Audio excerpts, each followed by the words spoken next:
윤석열 대통령에 대한 두 번째 체포작전이 내일로 정해졌습니다. 구체적으로 거론되는 시점은 새벽 5시입니다.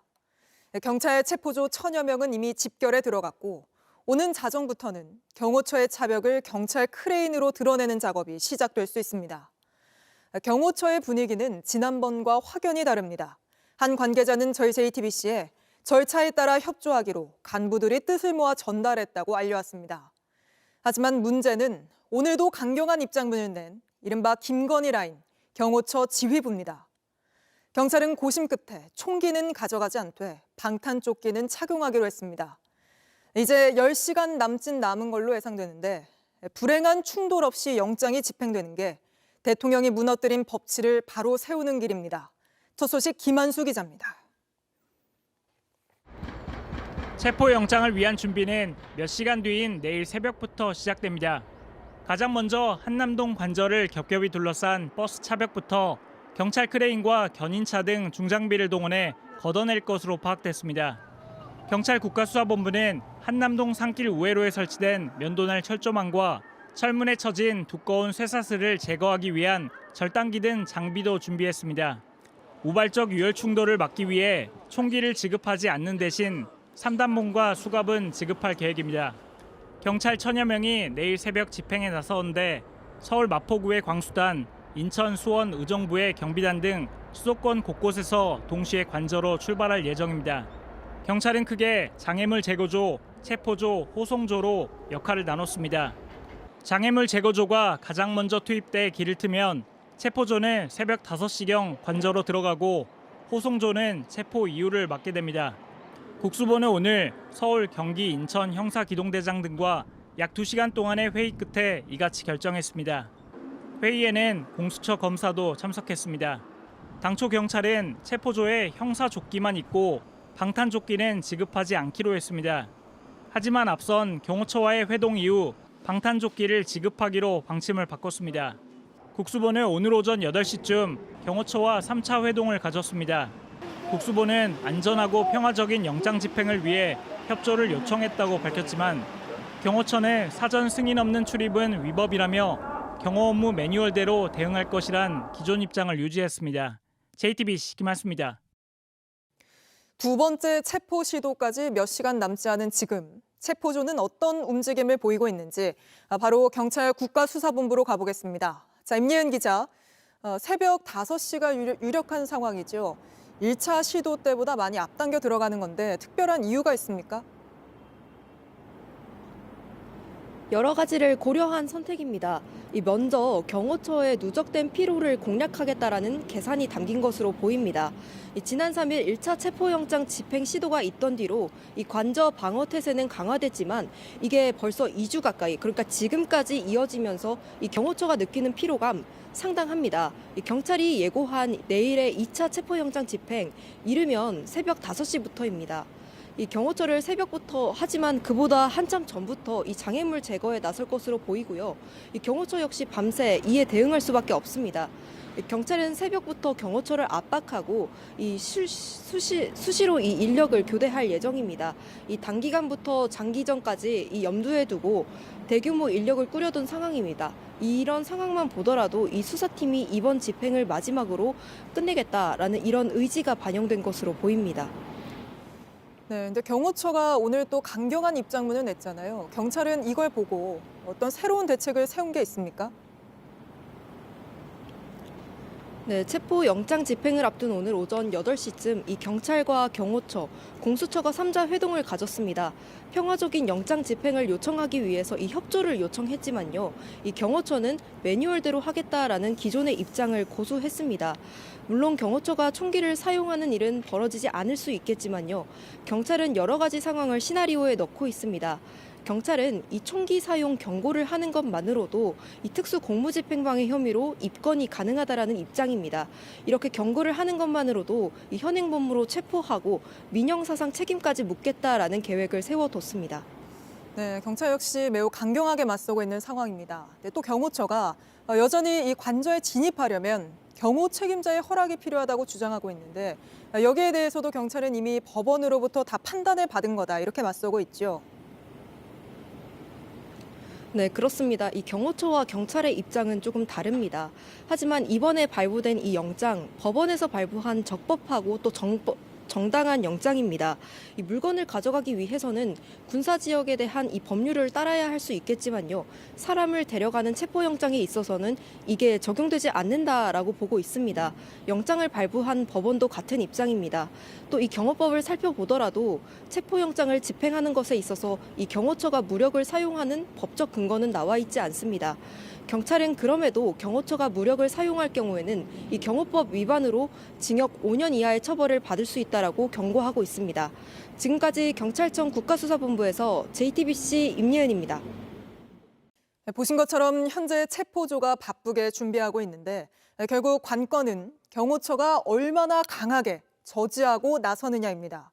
저희가 경호처 내부를 취재해보니 이 경호처 부장급 간부들은 이미 협조하기로 입장을 정했고 이를 김성훈 경호처장 대행에게도 통보한 걸로 파악됐습니다. 1차 체포 시도 때처럼 경호관들이 스크럼을 짜는 일은 없을 거라는 전망까지 나옵니다. 윤정주 기자의 단독 보도입니다. 지난 1차 체포영장 집행 당시 공수처와 경찰은 경호처의 인간방패에 막혔습니다. 1, 2차 저지선을 뚫고 간저 건물 200m 앞까지 갔지만 경호처 직원 200여 명이 짠 스크럼을 못 넘어섰습니다. 결국 집행 시작 5시간 30여 분 만에 빈손으로 돌아가야 했습니다. 경호처가 공수처를 물리쳤습니다. 사실상 마지막이 될 걸로 보이는 내일 2차 집행. 복수의 경호처 관계자들에 따르면 경호처 내부에선 체포영장 집행 시 매뉴얼에 따라 협조한다는 입장을 정한 걸로 확인됐습니다. 경호처 부장급 간부들은 이런 입장을 김성훈 대통령 경호차장에게 이미 통보한 걸로 알려졌습니다. 이런 입장이 정해진 배경엔 김 차장과 이광우 본부장 등 강경파 수뇌부에 대한 불신이 있던 걸로 전해집니다. 다만 내부적으로 정한 원칙이 매뉴얼에 따른 협조인 만큼 체포팀 신원 확인 절차는 밟을 계획입니다. 경호 매뉴얼에 따르면 국가보안시설인 대통령 관저에 들어가기 위해선 신원 확인이 필요하기 때문입니다.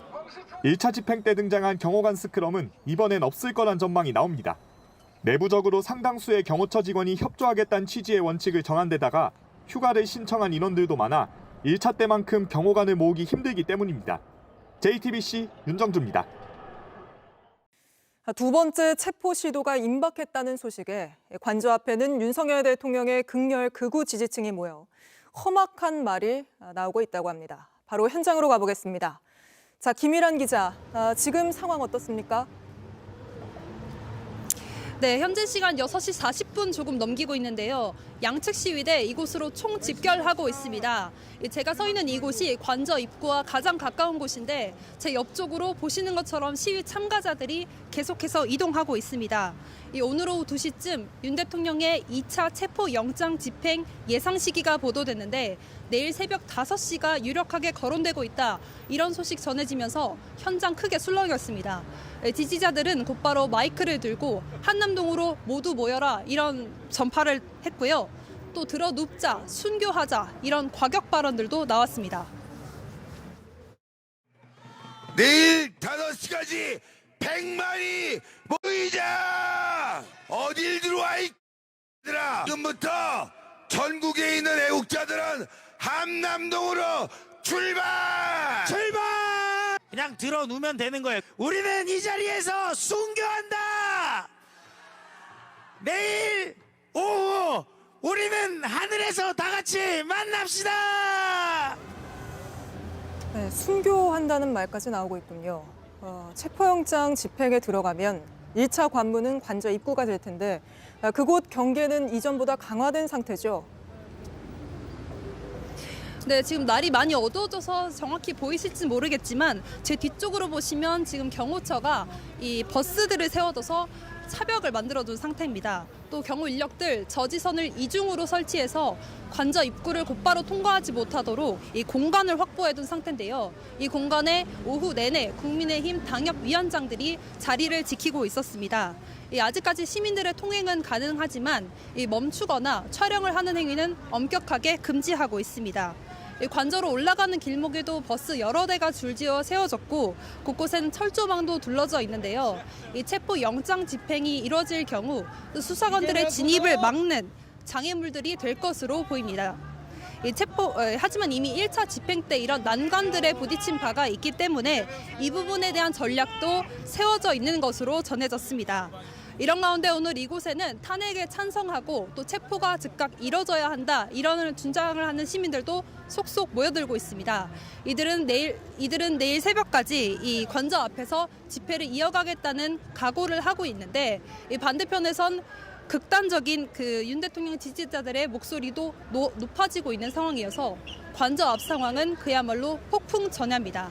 지금까지 한남동 대통령 관저 앞에서 JTBC 김희란입니다. 12.3 내란 사태의 기획자이자 핵심 실행자인 김용현 전 국방부 장관이 이번 달부터 한 달에 530만 원이 넘는 군인연금을 받습니다. 내란 중요임무 종사 혐의로 구속되고 재판에 넘겨졌지만 군 복무 중에 벌인 일이 아니란 이유로 군인연금은 그대로 받게 되는 겁니다. 윤세민아 기자입니다. 김용현 전 국방장관은 12.3 내란 사태 이틀 만인 지난달 5일 장관직을 내려놓으며 두 가지 서류에 서명을 하고 떠났습니다. 첫 번째는 대통령 경호처장으로 2년 3개월, 국방부 장관으로 3개월 재직하는 동안의 퇴직금을 달라는 퇴직급여 청구서였고, 두 번째는 경호처장과 장관으로 재직하며 일시정지된 군인연금을 다시 지급해달라는 재퇴직 신고서였습니다. 면직 사흘째인 지난달 8일 긴급 체포된 김 전 장관이 체포 직전 퇴직금과 연금 수령까지 꼼꼼히 챙긴 겁니다. 현재 공무원 연금공단에서 지급 여부를 심의 중인 퇴직급여와 달리 한 달 530만 원이 넘는 군인연금은 이달부터 바로 나옵니다. 군인연금법에 따르면 금고 이상형이 확정되거나 재판이 진행 중일 때는 연금이 깎이거나 지급 정지될 수 있지만 군 복무 중에 발생한 사유로 한정하고 있기 때문입니다. 김 전 장관의 내란 혐의는 이미 2017년 군을 전역한 뒤 공무원 신분인 장관 재직 중에 벌어진 일이어서 군인연금엔 아무런 영향을 미치지 않는다는 겁니다. 김 전 장관과 달리 군 복무 중 내란 혐의를 받는 박안수 육군참모총장 등 계엄 가담 사령관들은 재판에서 금고 이상 형이 확정되면 군인연금이 박탈됩니다. JTBC 윤세민입니다. JTBC 뉴스를 시청해주셔서 고맙습니다. 저희는 저녁 6시 30분 뉴스룸에서 뵙겠습니다.